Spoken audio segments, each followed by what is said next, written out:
and pedals across the street to the stand. Exterior, farm stand, day. Schwab sees that Cameron is bursting with confidence, high energy, and happiness, and is highly disturbed by this latest evidence that Cameron is a changed man. Why the tie? Why not? Does the term gentleman songster mean anything to you? Schwab appears ready to reply to this, but says nothing. What can I get you at the store? Nothing. Everything all right on this side of the street? Everything's fine. Then I'll be going. Cameron begins to mount the bike, then backs off.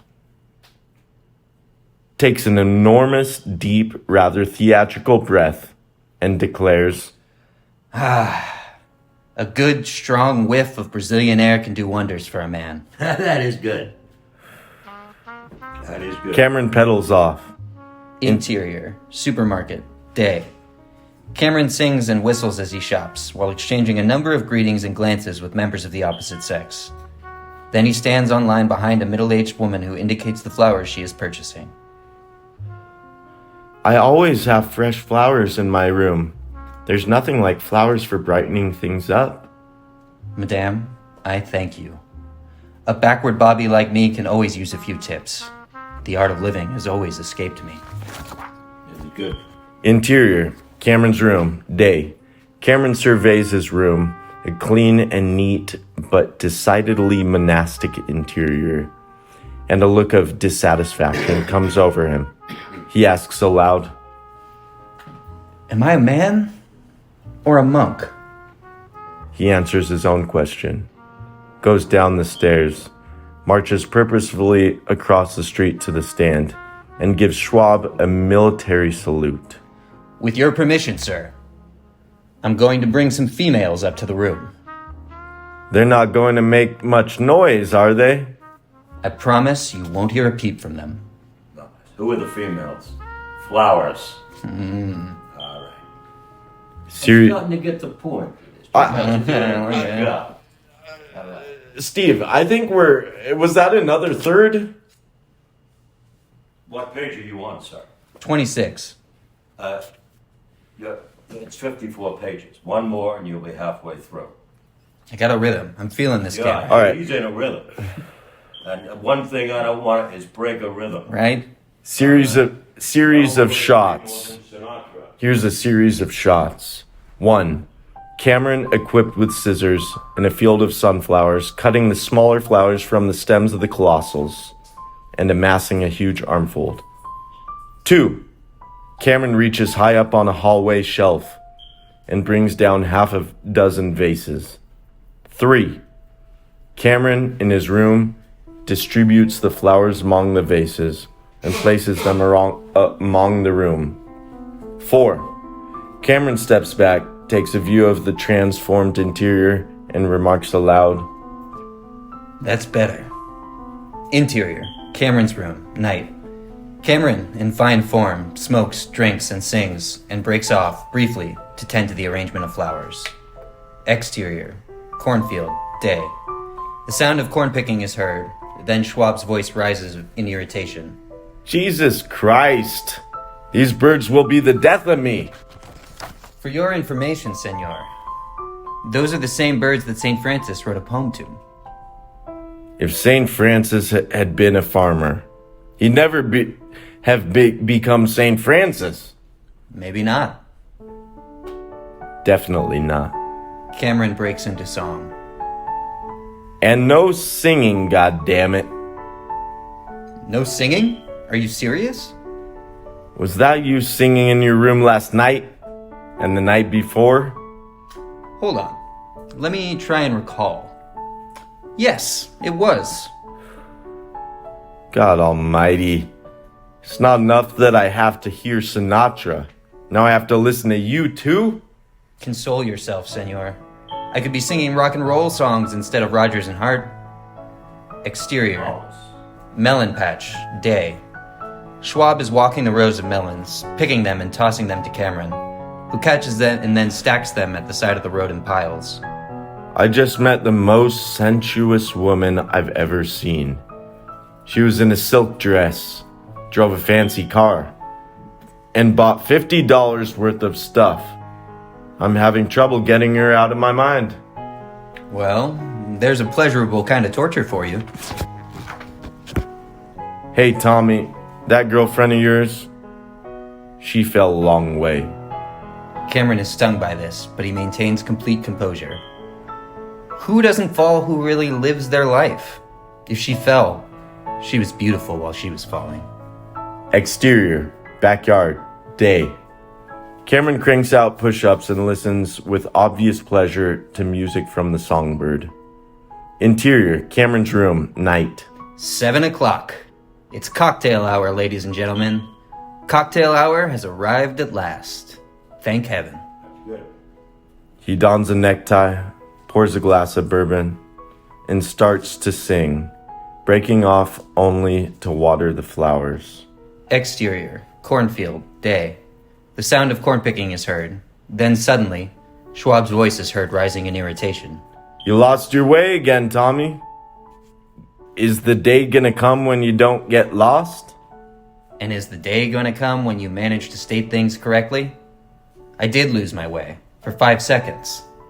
These fields are so overgrown and entangled that it's impossible not to get lost. But I still made my way out of the field with a bushel full of corn before you did. But you failed to mention that. Keep picking. Cameron and Schwab re-enter the cornfield. After a pause, Cameron is heard. You know what? I'm going to start calling you Half-Truth Harry on account of your decided preference for half-truths. Half-Truth Harry of the Hamptons has a musical ring to it. Or don't you agree? Slight pause. Senor, I do believe you're treading on dangerous ground. You might start taking these half-truths for whole truths. You might start seeing what isn't there. And where would you be then? In a liar's paradise? I'd be worried if I were you. Shut up. Exterior, dirt road, day.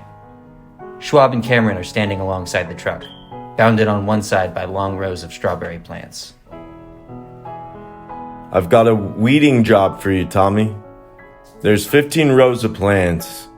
It should take you an hour per row. It's a 2-day job, but since you've got plenty of other work to do, better stretch it out over 3 or even 4 days. Schwab drives off, and Cameron briefly surveys the situation. He's in a mood of supreme confidence, coupled with no little cockiness. 15 hours? Who does he think he's talking to? Some computer junkie? Some imitation workman? He takes on the expression of a fierce warrior, rolls up his shirt sleeves and attacks the job. He puts himself through a furious pace. From plant to plant he bends, picks, straightens, and moves without stopping. At the last plant, at the last row, he gazes up at the sun, gauges the hours to be about noon, and realizes he's accomplished an extraordinary feat, a 15-hour job in 3.5 hours. Seized by a feeling of unbelievable exhilaration, he leaps aboard the bike and dashes across the farm at breakthrough speed, emits a few cowboy-like cries, and is the image of healthy and wholesome wildness. Nears the street and takes a fall, springs back up and roars with laughter. He pedals off and observes Schwab's nearest neighbor, who stands in his driveway and is the picture of perplexity, unfamiliar, no doubt, with the sight of a man who takes a tumble and reacts by laughing about it. Cameron calls back to this woeful mortal in a tutoring tone of voice. You don't get it. And explodes with laughter again. And that concludes part 2 of... I'm letting you call the shots, buddy boy. That's it. Drink it up. Bah, you ever see Gunga Din? No. Seen what? Mix it up. Seen what? The movie Gunga Din. Gunga Din? No. Well, you gotta see. We've gotta see it. I was gonna say that concludes part 2 of What? We're rewarding you guys. Right. It's only... What's the name of your goddamn screenplay? The Late Bloomer. By... Sebastian Calmondale. I must tell you now, Steve Whittemore is my stage name.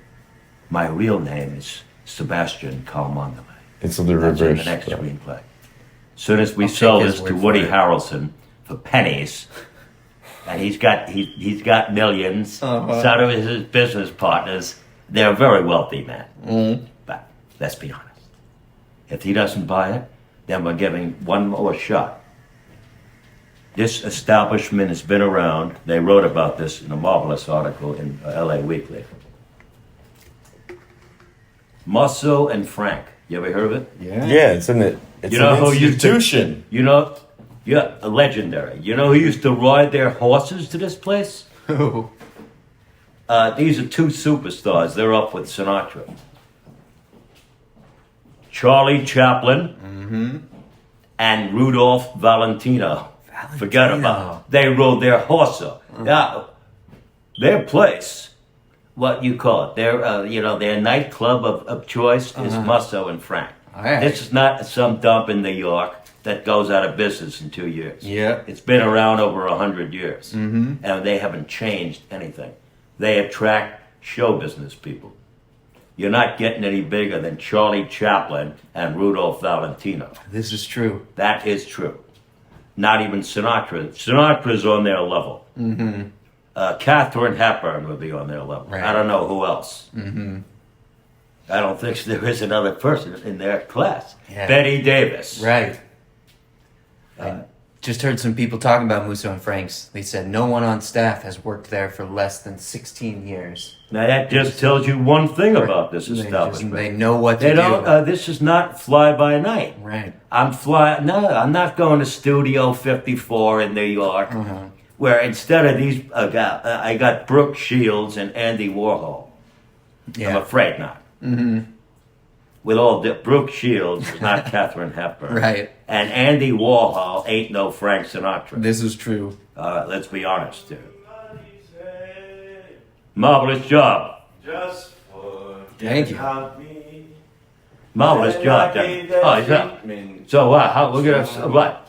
The days do fly by the way.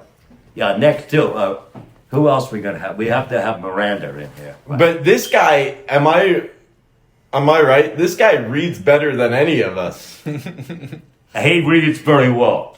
I'll put it that way. He reads better than you. Reading's easy This when the is true. writing's there. Now, if you you might be what? We don't like this. Is he a little what? You idiots. Is he drunk? No, I'm not drunk. I'm pleasantly intoxicated. And the other goes, he's white. That's all. I don't see him banging around, starting fist fights or anything. By the way, at Musso and Frank's, the bartender, the great guy, they're all good. He broke up a fist fight between who? My favorite actor. I have like 50 everyone loves movies, but Steve McQueen. You know who he's fighting? Who? This guy is a poet. He's not a William Butler Yeats or Robert Frost. He is for real. Charles Bukowski. Yeah. They had a fist fight in Musso and Frank's. I feel and like- the bartender broke him up, and he drove both of them back home. They're obviously more than pleasantly intoxicated. Yeah.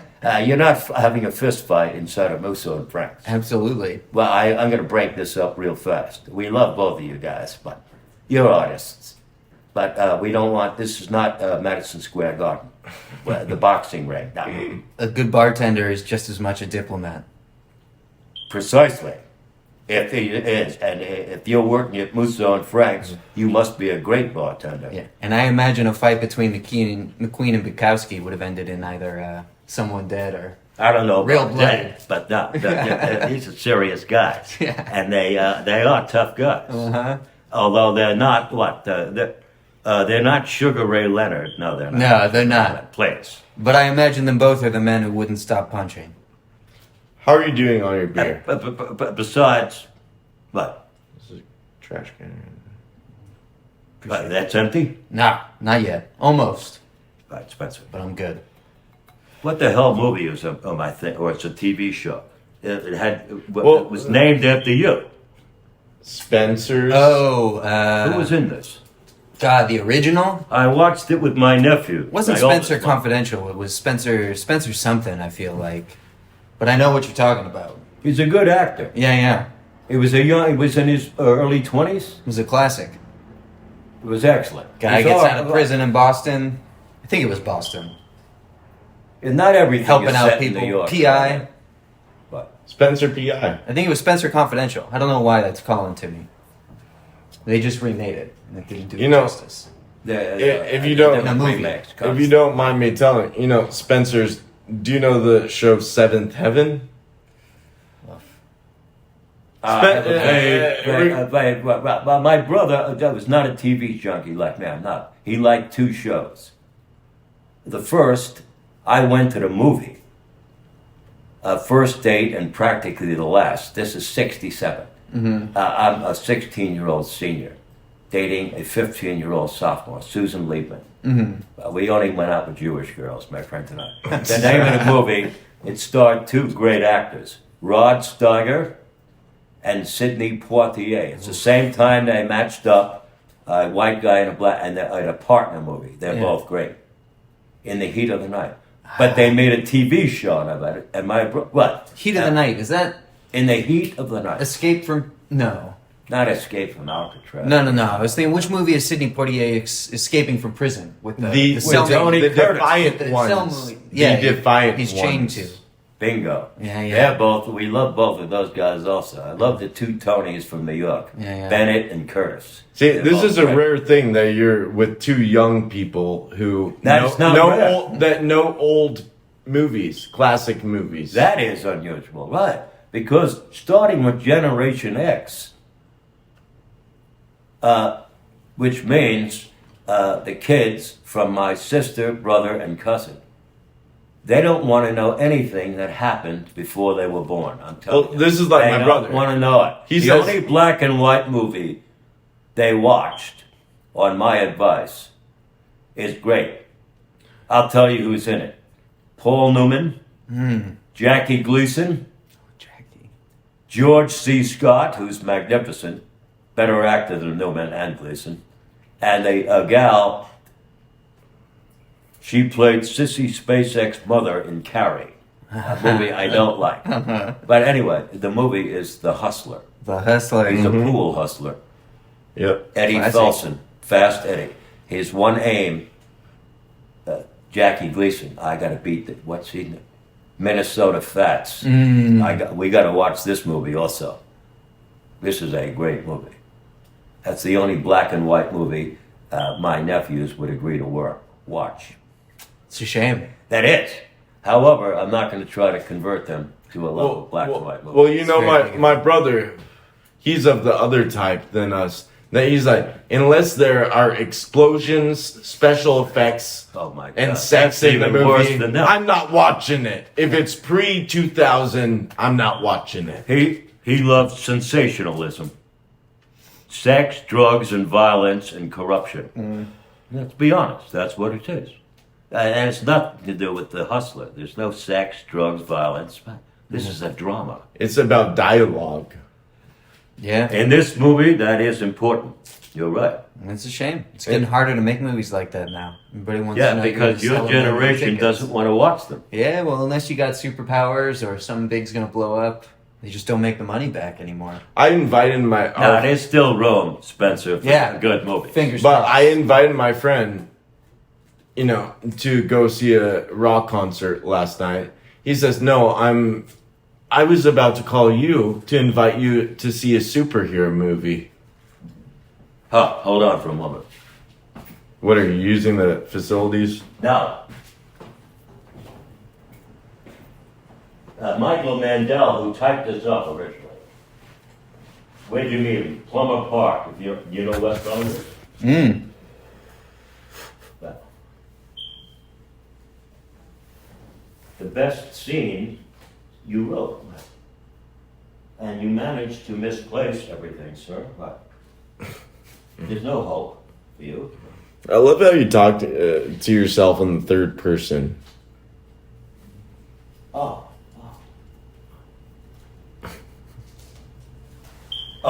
This did actually happen. I told you 50% of this, but This is how I could write this scene now. I know, well.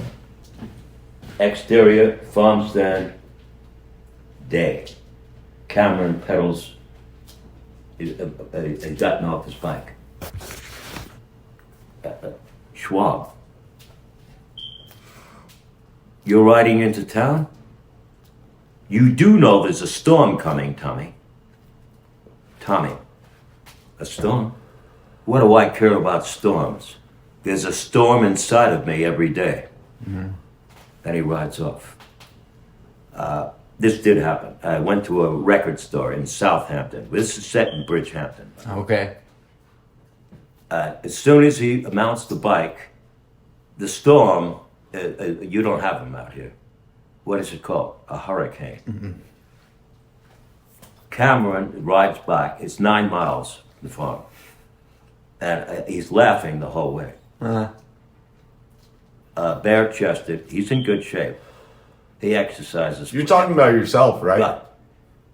But well, I am Tom Cameron. And Woody Harrelson is going to be called, what's his real name? This is ingenious on my part. I changed, his name is Ken Schwank. I changed Ken Schwank to what?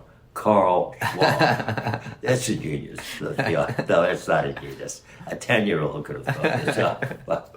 So I brought back, and he had a tone of bragging, but Cameron tells Schwab, I just rode your bike 9 miles through a hurricane, and I was laughing the whole way.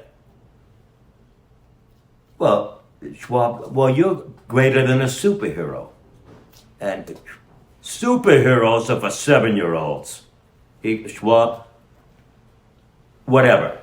When you dry off, mop up all the wet spots. We left 10 puddles because I'm soaking wet. Because I just climbed out of the Atlantic Ocean. That's brief dialogue right there. That's good stuff. Superheroes are for 7-year-olds. Mm-hmm. Whatever. When you dry off, come back and mop up all the wet spots. That's it. That's one scene.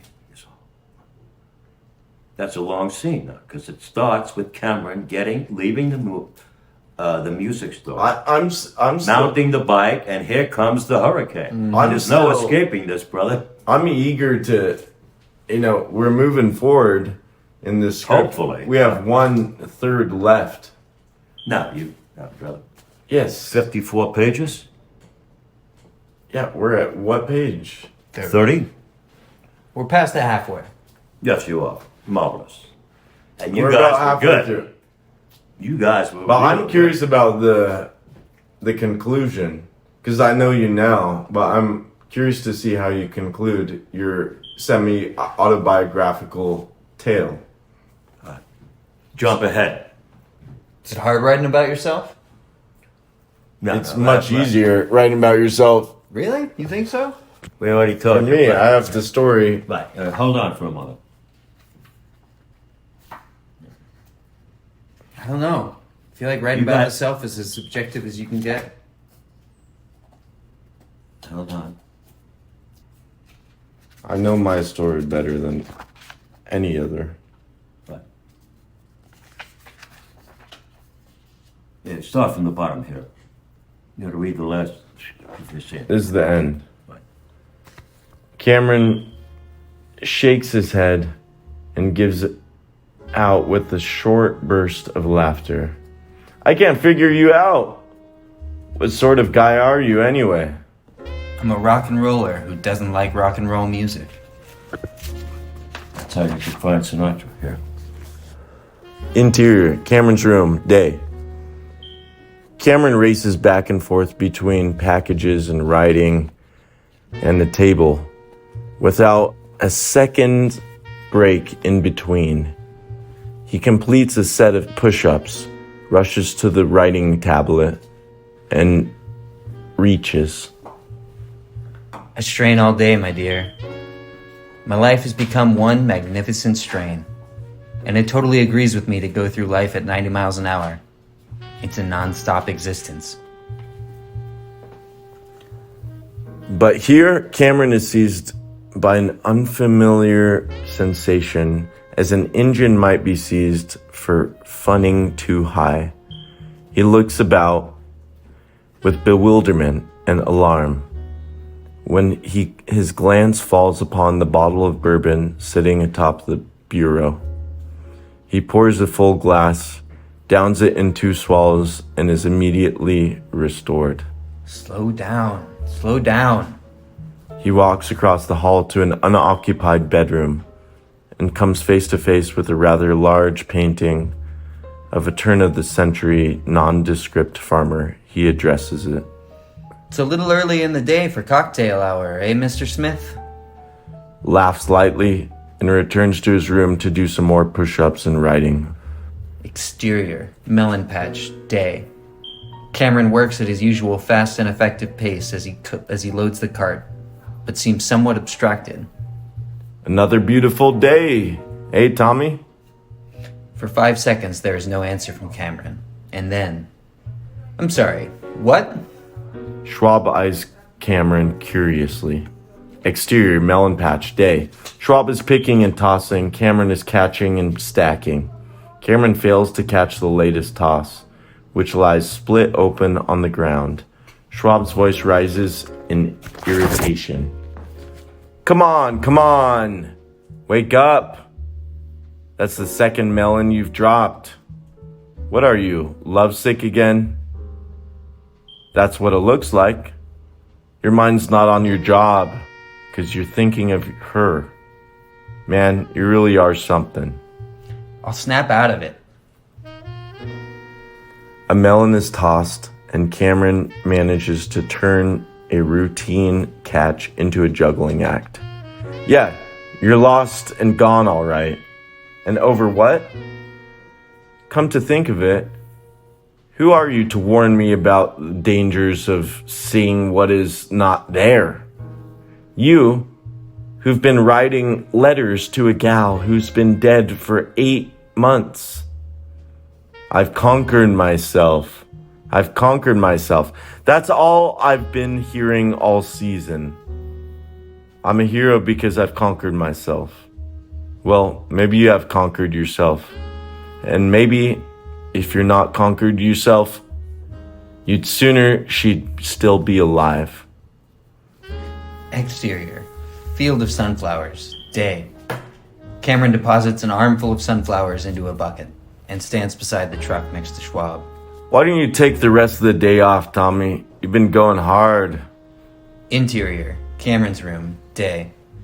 Cameron enters the room and appears a man shaken to the core of his being. He visits the vases and addresses the flowers in a way he has before. You gals are heavy drinkers. Which said, he bursts into sobs and collapses onto the bed. Exterior, farmyard, night. Schwab is passing beneath Cameron's window and can't help but notice the unlighted room and the silence within. What, no singing tonight, Tommy? No reply. Tommy, no singing tonight? Cameron cannot ignore his employer a second time. He pulls himself together and answers, Senor, good to hear your voice. What do you think happened? The machine broke down and the lights burnt out, one after the other. But everything's okay. Now. Cameron flicks on the light switch and turns on the music. See? There's light. And there's music. 6 o'clock tomorrow, Tommy. I'll be ready. Cameron, needing to pick himself off the canvas yet again, stands there reflecting momentarily, then nods his head, resembling a battered fighter who indicates he's ready for another round. He straightens his necktie, takes a slug of bourbon, and, through smiling tears, starts to sing. That's it, gentlemen. I like that it's a bittersweet ending. That's the right word, Gianni. That is precisely the word. It's not unbearably tragic at all. No. But here is the part. It takes a slug of bourbon. Well, who cares Just about that. that? Well, I'm just saying. Unless you're right. I'm gonna. What's the name of this totally idiot woman? Who was right? Martha Stewart.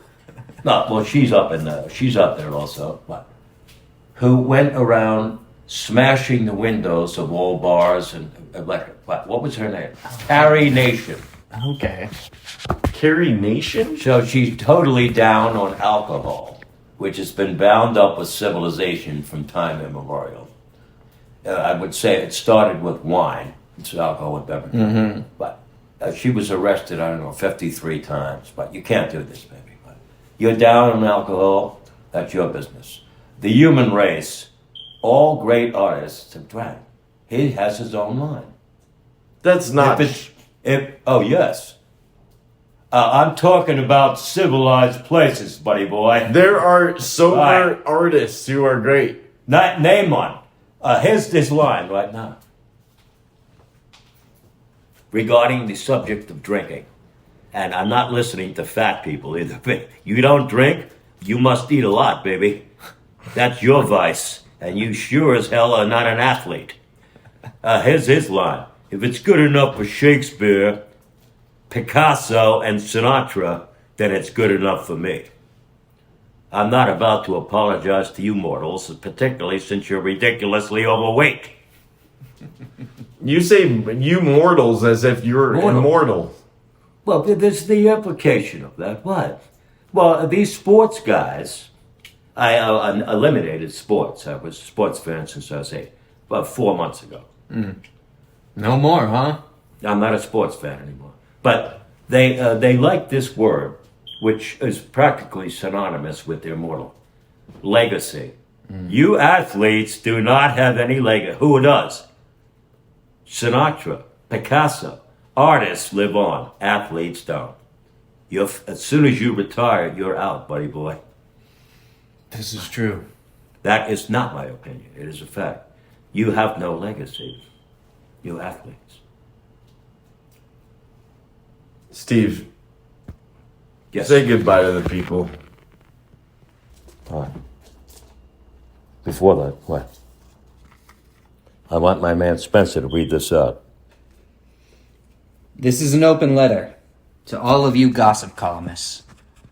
Let me know if you need any help picking up all the names you've been dropping. That's it. Good line. Marvelous, Spencer. Now say goodbye.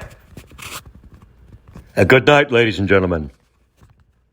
And we forgive you if you're a aficionado of what? Rock and roll music. Good night.